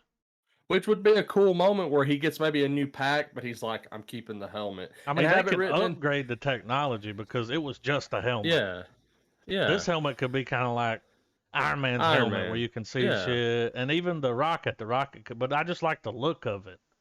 Yeah. But I mean, wouldn't it be cool if they did it in a way to where, like, say he's in his first conflict of the film, and he's not quite as spry and as good as he's gonna be by the final fight, and have him like when he fucks up, you have a moment where someone tries to shoot him and they shoot him in the head, but the helmet deflects the bullet, and then when he gets his upgrade, they're like, "Here's your new helmet." And he's like, "No, I trust this one. Why? Because this one kept me alive." Like some shit like that. Yeah, I could see that. Whenever it comes out, we got to do them both back to back, right? Oh yeah, sure. I just remember for a movie that dealt with a character that could fly, I remember the Rocketeer feeling like it was very ahead of its time. Oh yeah. Yeah, it was, man, for sure. Because when you look at other stories that came out around that year where it dealt with someone flying around and stuff, it was the best it could be done with the technology that they had, but it just seemed like the Rocketeer had a little more going for it with that. It looked real. Maybe I'm wrong because it's easily been 15 plus years since I've seen this movie. So I would absolutely, I would love to do a back to back with this right now, because I mean, dude, like this movie and Flight of the Navigator, like these were the movies that like real little kid Travis watched. Like, you know what I mean? Like I'll always remember the Rocketeer and shit like that. Oh yeah. All right, next up on the docket here, Legendary's Texas Chainsaw Massacre reboot is going straight to Netflix. Leatherface Leatherface will next be revving up his chainsaw exclusively on Netflix as the streaming giant has just secured the global rights to the next installment of the long-running Texas Chainsaw Massacre horror movie series. As of now, the title of the movie appears to simply be Texas Chainsaw Massacre, and the project was filmed last year in Bulgaria. Originally planned for a theatrical release, the reboot comes from Legendary Pictures. David Blue Garcia served as the director of the new Texas Chainsaw Massacre. Fede Alvarez and Rodolfo Saiguez produced under their Bad Hombre banner alongside Kim Hinkle, Ian Hinkle, and Pat Cassidy of Exerbia Films. Legendary Pictures also produced. The starring cast includes Elsa Fisher, Sarah Yarkin, Jacob Lattimore, and Mo Dunford. The next chapter appears to be a legacy sequel to the original movie in the series, 1974's The Texas Chainsaw Massacre, and it doesn't seem that any of the other sequels, reboots, and reimaginings will be acknowledged. In the new movie, Leatherface hasn't been seen or heard from since the events of the 1974 original, only to come out of hiding from another Chainsaw Massacre decades later. So they're giving it the fucking Halloween treatment. Mm-hmm. So, and it's going straight to Netflix. I mean, I think that Netflix, they kind of capitalized on that opportunity, in my opinion, because it didn't get a release, so they were like, "Cop it up." Yeah, I mean, and I think that that's a good move on Netflix part. And like, if they released it theatrically, of course, I think it would do decent enough. But at the same time, it's going to do way better on streaming than it would in theaters. So why go down that route when you really don't need to? So I think that that's a good move. I mean, the movie's either going to be good or bad, regardless of where it's released. It's already been filmed. It so. couldn't possibly be worse than Leatherface. I imagine, because it says expected in 2021, so they'll probably drop it around October. Yeah, I mean, so that'd be the smart thing, Yeah. Mm-hmm. This is the guy that directed. It's his second movie he's ever directed. What was the kind of ride some the movie wave I've never heard of? It's a we'll throw it on top of doesn't Halloween Kills drop this October? I think so. But he did work on one episode. He did cinematography on an episode of Red versus Blue, which is kind of cool. Yeah, that is kind of cool. But I'm down to watch it. Yeah, we've got that to look forward to, and I'm all for that. I mean, it's an interesting idea that they're going to follow the same, idea that the Halloween, reboot. It's the sequel to the original. So yeah, so that poster's pretty cool. It is cool. Corey Taylor. Right. So the Batman test screening reactions arrive, but can it be trusted?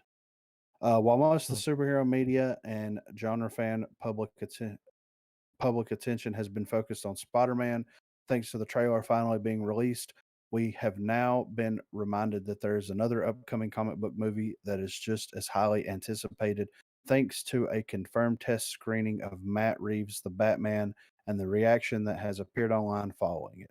While the movie is mostly shrouded in the usual cloak of mystery that is draped around the biggest movies, and those who saw the test screening were asked not to share details about the secretive event, it seems that it hasn't stopped some small, interesting tidbits escaping.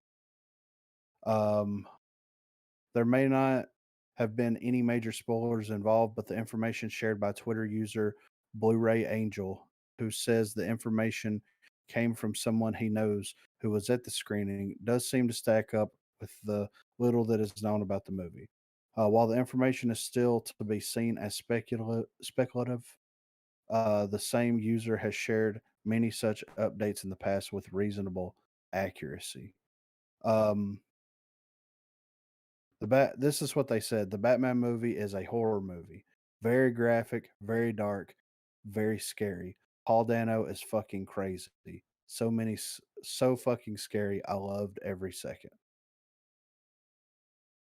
Let's go. So, yeah. That's what we wanted. Now, I don't know if the article goes on to explain it. Oh, yeah, it does here near the bottom.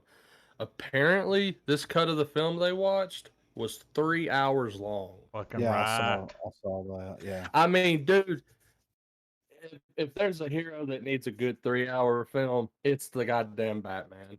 Yeah, for sure. I mean, that leaves room for so much good character development, so many really good moments. Yeah. Like, because I've got hope for this movie. Mm-hmm. Like, it may not be a whole lot of it, but I mean, I think we all could agree with dude's sentiment about Paul Dano the minute we started hearing that tape stretch over the Warner Brothers logo. I know we've always praised Dano, and I feel like he'll there's no reason. Man. Yeah, it's because that's the thing. Even with Batman movies, and you can go all the way back to the Dark Knight trilogy, even to fucking the original 4 films from the 90s. The Batman movies, it doesn't really matter who the fuck is playing Batman, because we go to the movies for his villains. Yeah. And that's usually where the best performances come from. Yeah, for sure. So, I mean, we're absolutely excusing Joel Schumacher's films in this, but for the most part, Batman '89, you had Jack Nicholson as the Joker. Batman Returns, DeVito and oh man, what's her name? Michelle Pfeiffer. Mm-hmm. Batman, Liam Neeson, or not Batman Begins, Liam Neeson, Dark Knight, Heath Ledger, Rises. You had Tom, like, you know what I mean, like that. The villain actors always seemed in a way to outshine the person who was playing Batman. Yeah, and this seems like it's following suit, and it's. I mean, I'm fine with it. Yeah, and I feel like Pattinson. I feel like we're gonna get a very good Bruce Wayne performance, more so over Batman. Yeah. Well, and some of the reports that have been released, they said that Pattinson, even though skeptical going in, people were saying that he was kind of born to play that role. People were saying that, of course, Paul Dano's villain, as the Riddler, was fucking incredible. The horror movie thing. Everybody has said that it's a completely different experience than what that they're used to. And I think that that's exactly what we need in a Batman film. Absolutely. It's time. Yeah, it's certainly time. And they're inevitably going to cut it down if it's, 3 hours long. But I really hope they don't. Yeah, I hope they don't. But and if they do, I hope they keep as much of that content in as humanly possible. Like, if it was 2.5 hours or 2 hours and 45 minutes, I would be perfectly fine if they just cut a little chuffa here and there. Yeah, if you want to trim 15, whatever.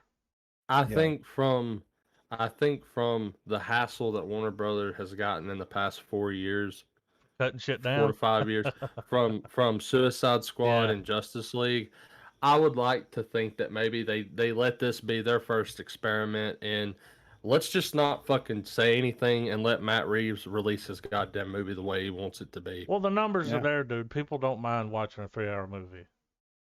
No. And dude, people will come out of the woodwork to watch Batman. Yeah.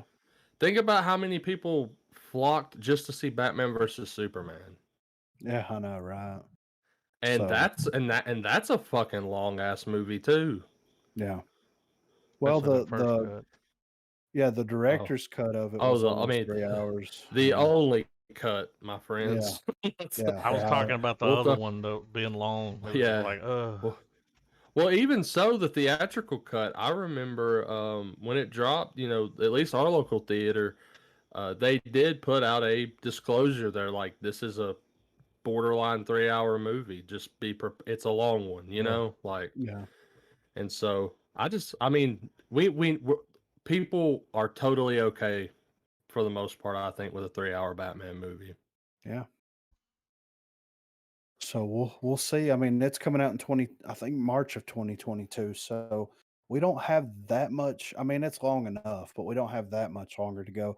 And if you look at the major hits that we're going to get between here and there, it's going to go quick. It's going to be here before you know it. And here's my thing.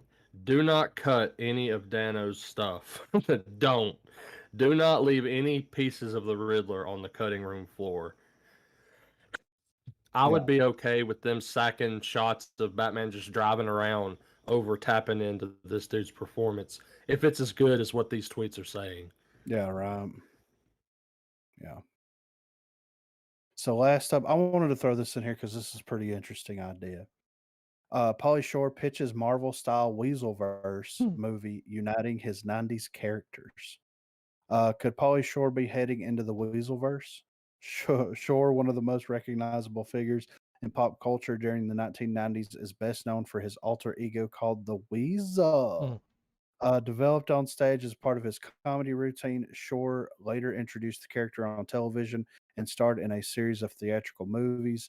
Each time he played characters very similar to the Weasel, a personality that his fans now have a fond nostalgia for. In more recent years, Shore gets in Jesus Christ. He gets a shitload of requests from fans for him to develop sequels to his movies, from Encino Man to Son-in-Law to Biodome. In the Army now, fans have spent a long time essentially begging him to bring back the Weasel in a sequel to at least one of these movies. He recently asked his fans to take those requests to the studios, as he personally has no control over any of his movies. And in a new YouTube video, Shore thanks them for doing just that. I want to thank you guys from the bottom of my heart for all the outgoing messages, basically saying that you're going to reach out to Disney Plus and Amazon and MGM regarding the sequels to my films. So because of the world of social media now, you guys, you people at home, actually have more power than I do regarding getting my sequels made. The Weasel himself makes it clear that he's more than happy to do sequels to any of or all of these movies, if only it were up to him. He also names some of his co-stars from different movies, suggesting he knows they'd all be up for returning alongside him if necessary. Shore then pitched an interesting concept that would bring all of these movies together into one story, similar to how superhero movies are now mixing universes with multiverse storylines. So once again, if you guys are interested in myself, Brendan Fraser, Andy Dick, Stephen Baldwin, maybe we could do a fucking Marvel. You know how Marvel does all those mashups of all the different. They do Spider-Man and Aquaman and fucking Liquid Paper Man and whatever the fuck bands they put them up. So maybe we can do an Encino Man, Biodome, Son-in-Law in the Army Now movie and Marvel and do it. How about them apples? Would you watch that? I actually saw a little bit of that video. Because I follow, that's where he puts his podcast up. Right. He does like a video show, podcast in video form. But I mean, dude, I like all those movies. Yeah, I like Pauly Shore. So if they get them all those characters together in one movie, it would be something, right? Combine them all. So he's gonna have to play like 6 different people. Yeah, right. Dude, and you see the Weasel. You actually see the Weasel from Suicide Squad show up with all of them. They're like, who the fuck are you? And he's just like, "Rah." Dude, that last movie I watched him in, I think it was like Guest House. Yeah, where actually he was pretty living funny. Out back. Was he killing it? I mean, and it was like rated R. Right. Well, dude, like when he first meets the guy, they hate each other. Then he's like, "You just need to smoke a little weed, dude. You need to loosen up, And he's like, "All right, you want to be my buddy?" And the guy's like, "Yeah, sure. I just want to get high." And he's like, "All right, well, everybody does this. You got to do it too." And he takes this pipe that's shaped like a dick, puts it between his legs, and raises his legs up. He's like, "You got to hit it." And he makes the dude get down there and hit it like while he's holding, Yeah. And I'm just like, is this really happening right now? We might have to. Is it Podworthy? I mean, I don't know about that. I mean, it's that other movie, the Vacation Friends, was funnier. So. Oh, okay. That's more Podworthy. I mean, we don't do a lot of comedies. Yeah, that's true. Every now and then. We need to do more. Well, that just shows you the state of comedy movies right now. Yeah. It was funny, though. I mean, I watched it when it came out. I've always been a big Pauly Shore fan. Yeah, yeah. So that's all the news that I saw. I mean, I saw a little tidbit. Did y'all know that they were making a fucking movie for Buzz Lightyear? Yeah. So I didn't know that. Like a live action? No, it's still animated. Yeah. And Chris Evans is going to do the voice. Yeah, yeah. So it's not Buzz Lightyear the toy. It's the toy. It's the Buzz Lightyear the toy is based on. Yeah, it's like it's yeah. So it's going to be like Buzz Lightyear really doing missions and probably fighting. What's his name? Zurg. Yeah, yeah. And I was like, that's cool. Yeah, we talked about it on the pod a while back. I really wish Tim Allen would do it. I think he's been. I don't know. Canceled. I don't know if you'll see him in another. To infinity. But I was like, oh, cool, and Chris beyond. Evans. Yeah. I mean, I'll watch it though. Yeah. I mean, why not? We got some pretty good trailers this week. There's a lot of the same hats. Yeah. Uh-huh. You fucking read my mind, dude. So we got the final trailer. The final James Bond No Time to Die trailer. I can't believe it's not out yet. Like, well, they kept putting it off. We've been watching trailers. At least, I think we saw the first trailer, right? No shit, like a year and a half ago. Yeah, it's been a while. In this trailer, if he jumps that goddamn bridge one more time, I'm just ready to see the movie. Oh, he will. He's jumping that bridge. They might show it twice in the trailer. You know? What if it's in the trailer and then it's not in the movie? that would be perfect. I would be okay with that. Well, they're like, well, you already seen it. Yeah. 5 times. You know what happens when he cuts down this road. We're just gonna get to him showing up to the building. Yeah. So yeah, and we got a couple of other like sneaky backdoor man trailers over here. You know what I mean? You don't want to be a sneaky backdoor man trailer. I'm pulling up. I don't know if Tray Station. I don't know if anybody's gonna be able to top that fucking Spider-Man trailer, but you know. Mm-hmm. Hello, Peter. I bought my hair dye from Sally's. I can't wait to see that fucking movie, dude. Yeah, man. Yep. I just hope it comes out. I know, right? Because that'll have to be in the theaters. Yeah. Oh, there's no way they don't release that in the theaters and it gets a full run. Yeah. It's gonna make $1 billion. Oh, the fucking stock market's gonna crash. I might get vaccinated just to go watch it. Joke. Yeah. I like Spider-Man, but yeah. So I'm Snake Eyes, man. What the fuck were they thinking? Who the fuck wrote this? And what kindergarten did they crawl out of? So roll. Anyway. So okay, that's a fake notification. Someone commented on our last episode and said, "You're like a sunshine on a rainy day." Like a bot account. Oh, I'm like, what? I want to be a sunshine on a rainy day. Yeah, on a Ida day, you know. Uh-huh. Dropping my comment. Let's roll this beautiful bean footage. Earpiece in.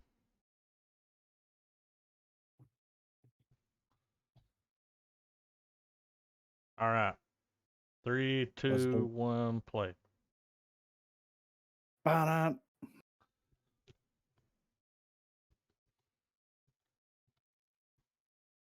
He's like, oh, you can trust me.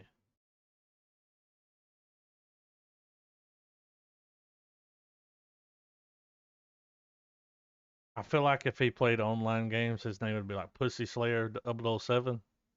Yeah, right.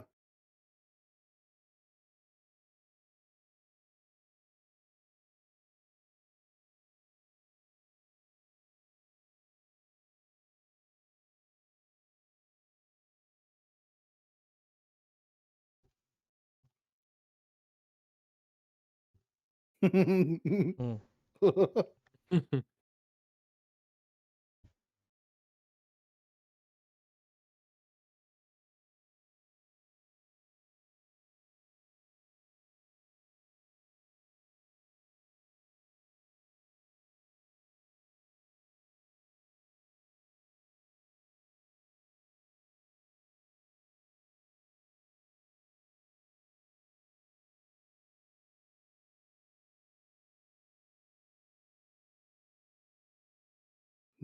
Yeah, dude. Rock, rock, rock, rock.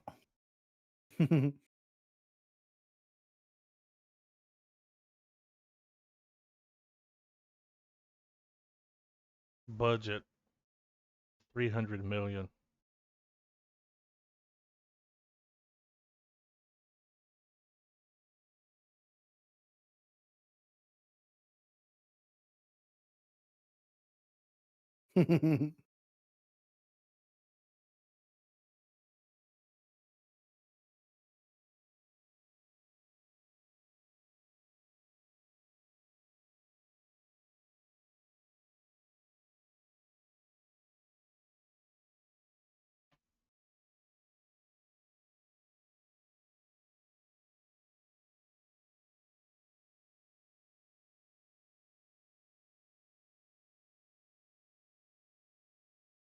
I'm over here. All I can think about is all the buildup is just get. They're talking about the bridge jump. We can do this. Yeah. Red Bull. We I actually want it didn't. now, damn it. I thought it was going to build up like Adam said, do it at the very Yeah. end. We didn't see it in that. And they didn't go. Brada, brr, brada, brr. A proper final trailer. Survive the game. Oh God, I'm looking for my daughter. Yeah, it's got fucking. Have you seen my baby girl? She left with her boyfriend. Yeah. They went to the I'm movies. gonna find her. I'm gonna hurt her. He's just I'm gonna find my baby girl. I don't care if I've got to kill 6 cities to do it. All right, here we go.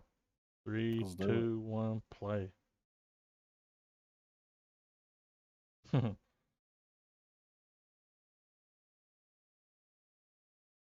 Oh, it's going south.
Hmm.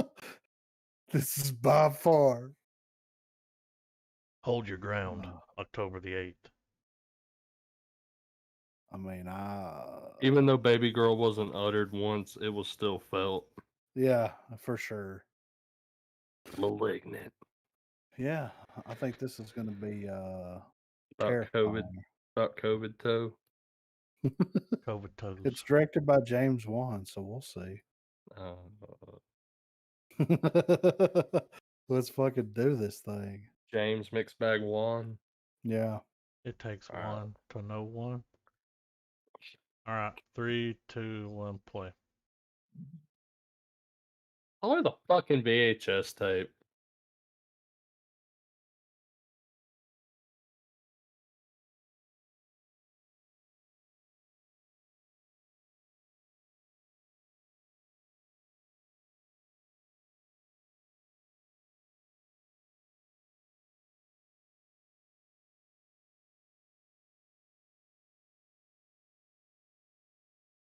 Mm-hmm.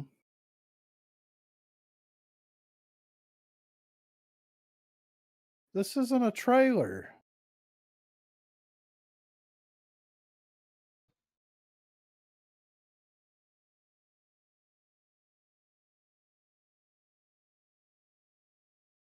Mm-hmm.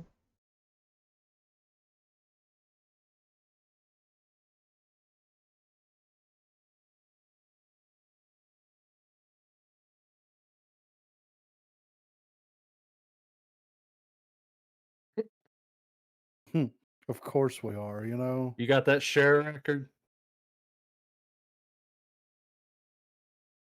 If I could turn back time. Yeah.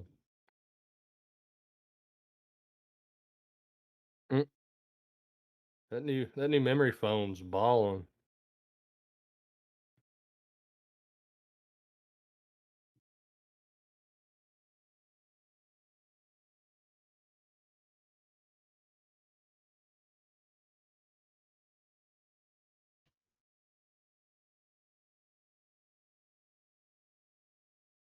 Scary poopy man time.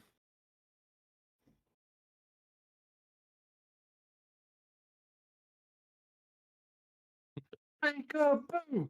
I see you.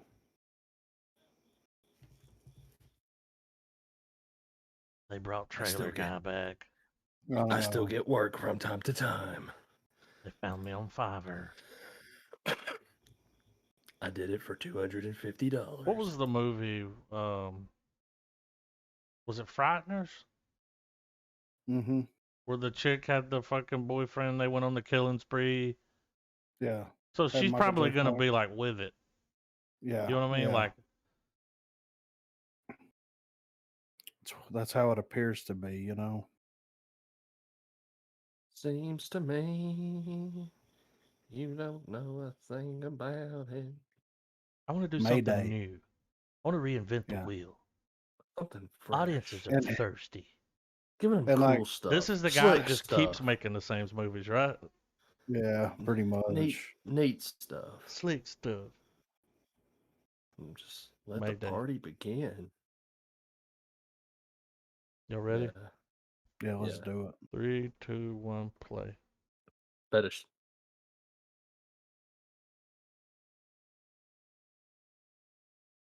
Sounds like Carrie Elves.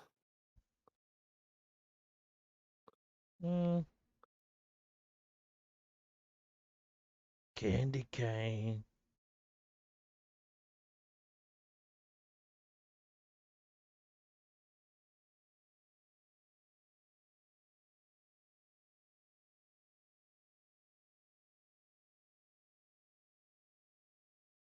Oh God. Well, hopefully they don't play Juliette intro Lewis. music.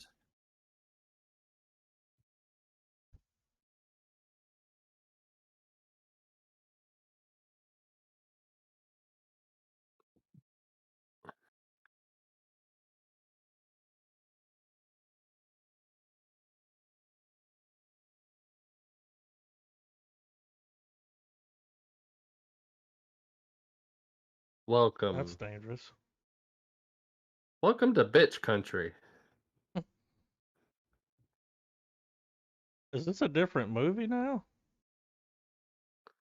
Like, what happened to the Mayday stuff? I don't know. Like, what's going on? It's her ex-boyfriend's house.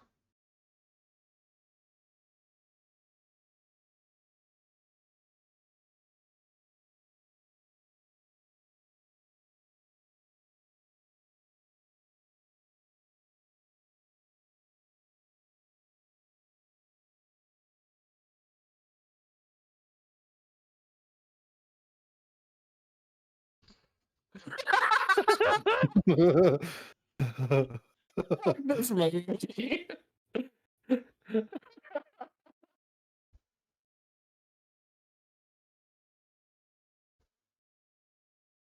They're all dead. There's a twist. No, they're all Yosemite Sam apparently. It was funny. It was fucking hilarious, dude. I'll allow it. Karen Island. Yeah. You can complain, but you can never leave. There are no managers on this island.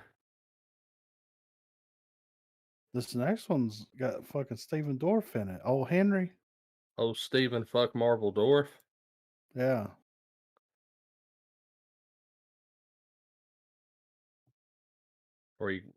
I feel like he's gonna act the exact same way he did in True Detective season 3. I'm gonna call that right now.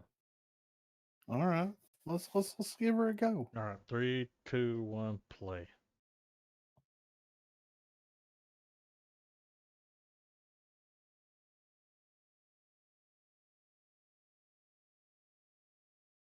Oh, it's fucking old dude. Oh, it's our fucking bro here, our boy here.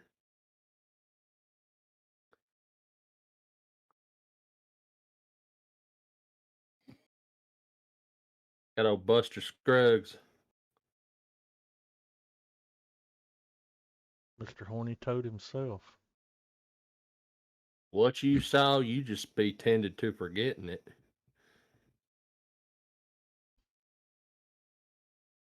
Ooh. Kill him and take it, you know? That dude was so goddamn good in Watchmen. Yeah. Yeah. Where's my bag of money?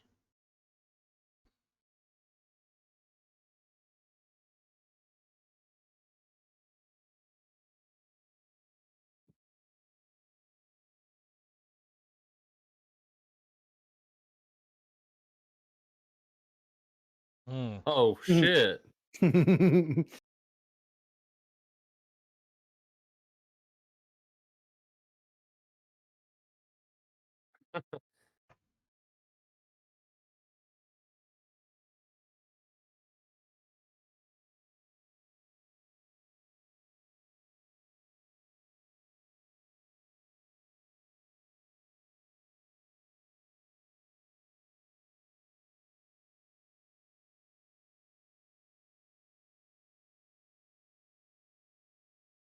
The prequel to Hardcore Henry.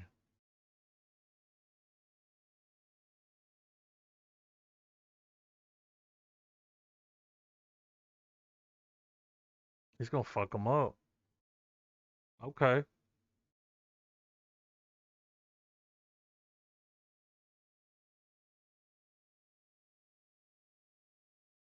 Trace Adkins, really? They missed an opportunity to play God's Gonna Cut You Down. Sooner or later, he'll cut you down. Old Henry. I mean, consider me intrigued. I kind of want to see it, dude, because I love that dude. And dude, I love a good just leave you should have left the old man the fuck alone movie, you know? Yeah. He gonna show up and show out, you know? That's his land. The Power of the Dog. I see some accolades. It's got Cumbersnatch in it, dude. So this is apparently the official selection of the Venice Film Festival, New York, and Toronto. I got the trifecta, dude. So, and we got The Holy Trinity. We got old Benedict Strange here. All right, 3, 2, 1, play.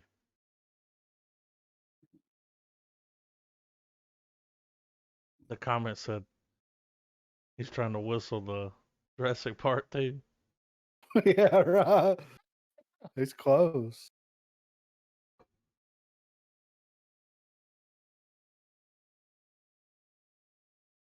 You gonna kiss him?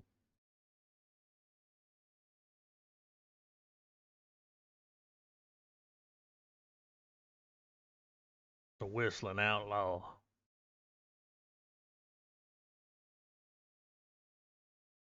Witness the origins of Whistling Dixie.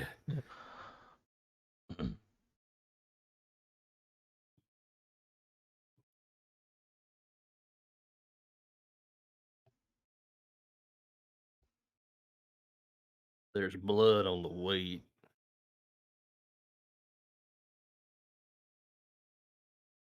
What? Okay. He didn't say a word. Is this his There Will Be Blood? Maybe.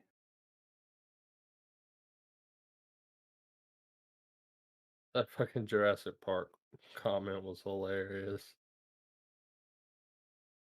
Is this another Ralph? Yeah, the Kingsman, Ralph Fiennes. I'm ready to see this shit too, you know? Mm-hmm. All right. Oh, give us the red band. Fuck yeah. All right, 3, 2, 1, play. Yeah, this is the one. The other trailer had that weird villain. Yeah. With the beard? Yeah.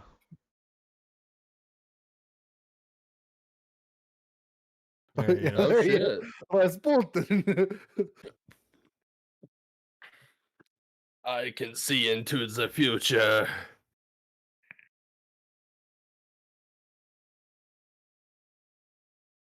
That's what I'm talking about.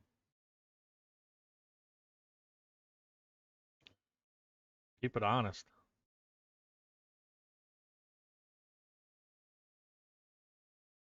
I would like to empty bowls now.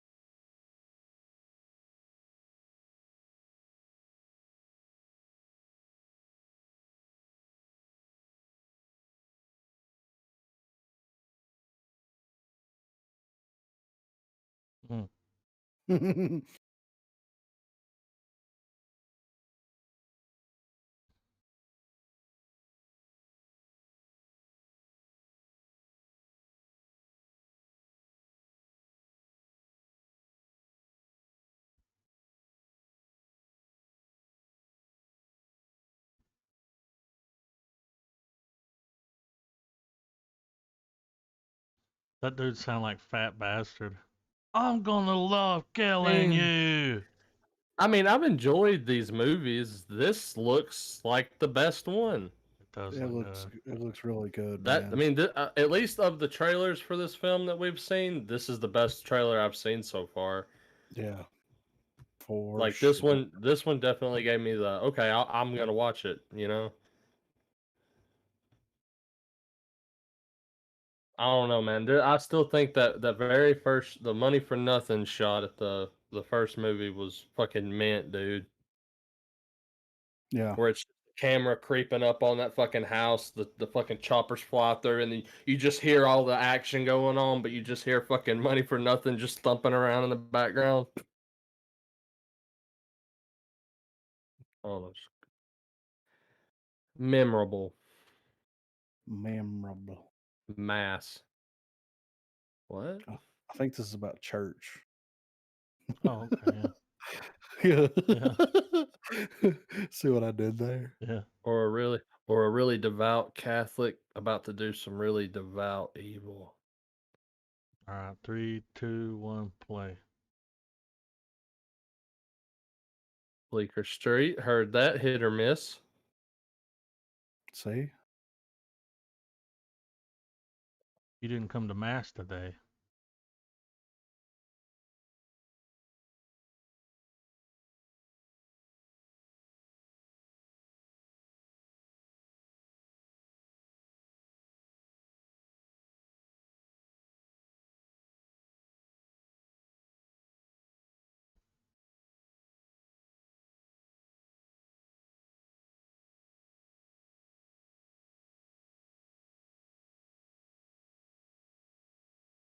What happened? Oh, is this about...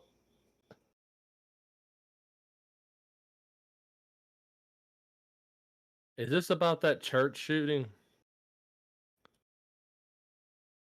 Oh no. That was in North Carolina, right? No, dude. Yep. Because these are...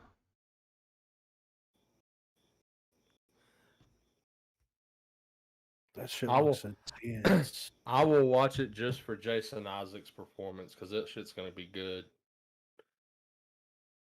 He's the one that looks like John Hamm. Mm-hmm. I always get the two confused, but yeah. I mean, yeah, it's got to be about the or at least inspired by events by like these.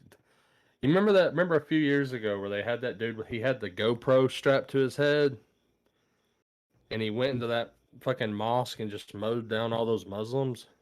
Yeah, I remember that. Maybe this isn't based on it, but I know there was also that like you were saying in North Carolina, that church shooting. Yeah. Pulled from real life events.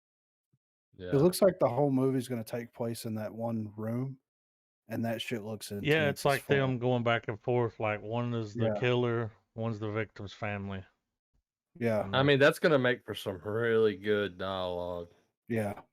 It's got me intrigued. I will say that. Yeah, it surprised me. I was gonna go into this probably thinking we were gonna be shitting on it by the end, but I was like, okay, it's that kind of movie. Yeah, yeah. Apache Junction. We got Thomas Jane and Stuart Townsend. Okay. I haven't seen Stuart Townsend. Yeah. I think the last time I saw a movie with him in it was what, League of Extraordinary Gentlemen? Yeah. So, let's fucking do this. I remember him the most for being in fucking Queen of the Damned. Yeah. Let's start. All right, 3, 2, 1, play. He's like what Edward Furlong should have grown up to be. Yeah.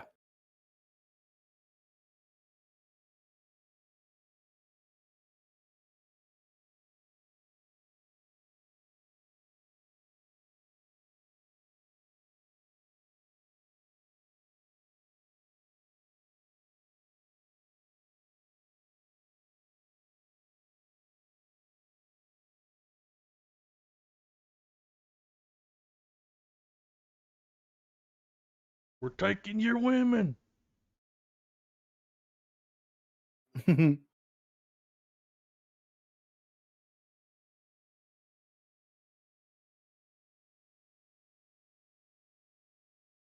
that it's Trace fucking Adkins? Dude again. Yeah.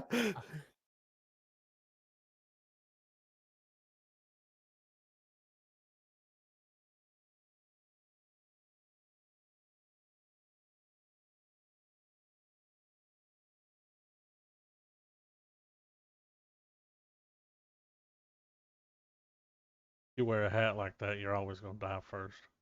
Was that like a total Quick and the Dead moment there? Yeah. That does not look like Stuart Townsend. No.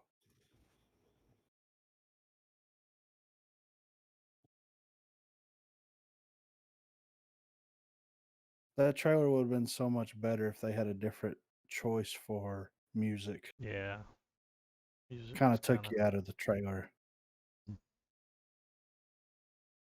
Why is Trace Adkins suddenly an actor? Did we shift into another timeline? Yeah. Whenever they killed Kang, It's whenever it happened, dude.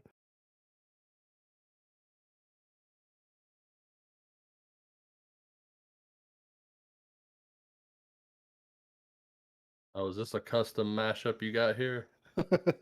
Maybe. I keep forgetting that Travis hasn't seen this, and you need to see it. Okay. I've seen one where they put the music to Doom, and it was great. I think this one might have it beat. Okay. I'm not going to try to toot my own horn here, but we'll let Adam be the judge. What do you think, Adam? Y'all ready? Yeah. Yeah. 3, 2, 1, play.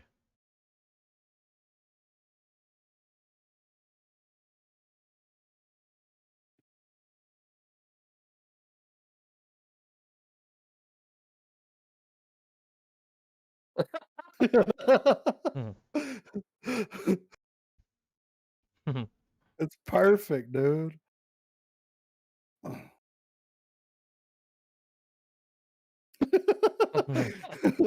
And he was in the second one. It's perfect, you know?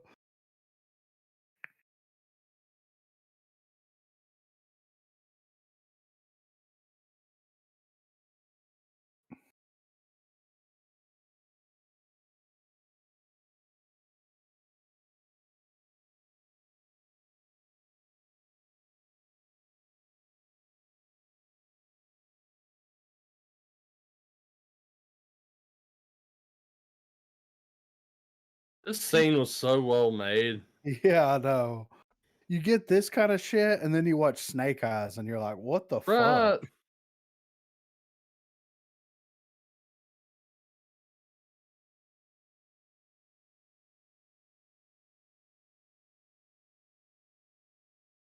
Oh.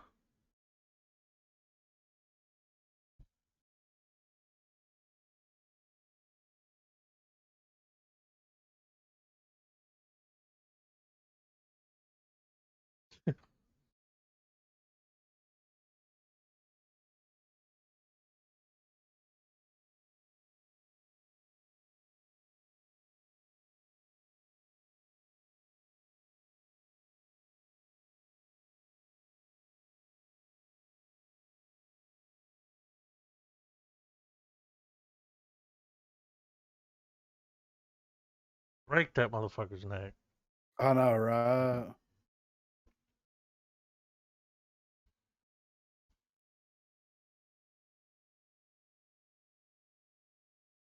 Slow-mo for the solo. Yeah, right.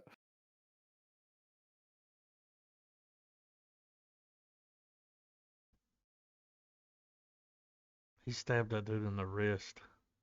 Yeah. Through the wrist.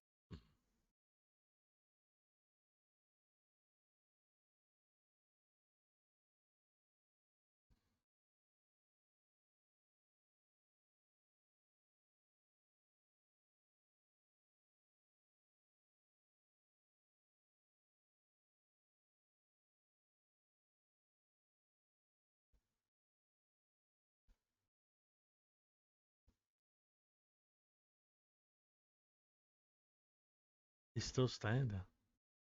Yeah. The only one left standing, you know?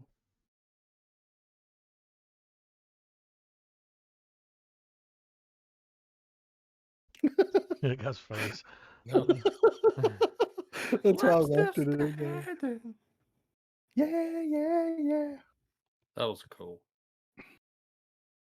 I saw an opportunity. Yeah. And I seized it.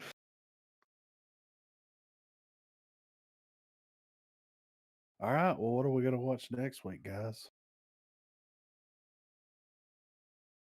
I don't know. Is there a way we can watch Candyman? I don't know if is that out Yeah. in the theaters though, right? Yeah. I think so. I don't think they did a simultaneous release, did they? I haven't seen it Yeah. in the wild. Yeah. Yeah. I mean, I'm cool with anything. Let's see, I searched it. I'm still standing. Yeah, yeah, yeah.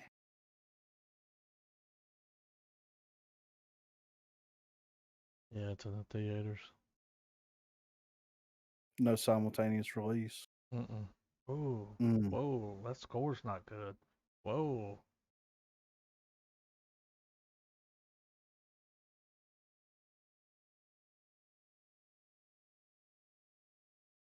Well, I threw an honorable mention in the movie list there. That Joe Manganiello flick, Arch Enemy. We've got that in there. We've got The Hole in the Ground. That's in there as well. Yeah, we haven't seen Arch Enemy.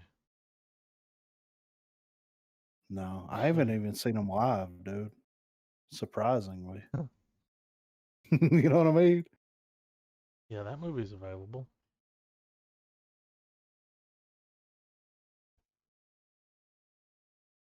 Y'all want to watch Arch Enemy? I mean, only an hour and a half.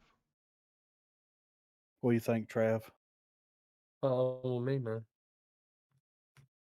I like Joe, and I thought that the trailer was pretty interesting. So I think it'll either be really good or not good.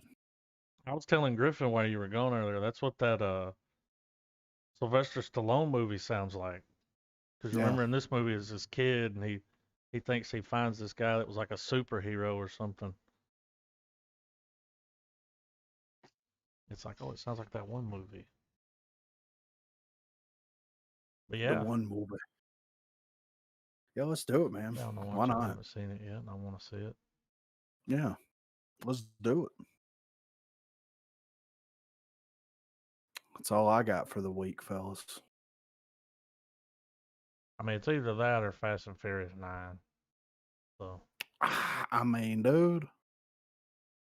But if we watch no, we'd have to watch them all. Yeah, you're right. You just pick up with 9. We could start with the know first what's happening. It's been 9 movies. I'm a little behind. Last one I saw, they were drifting in Tokyo.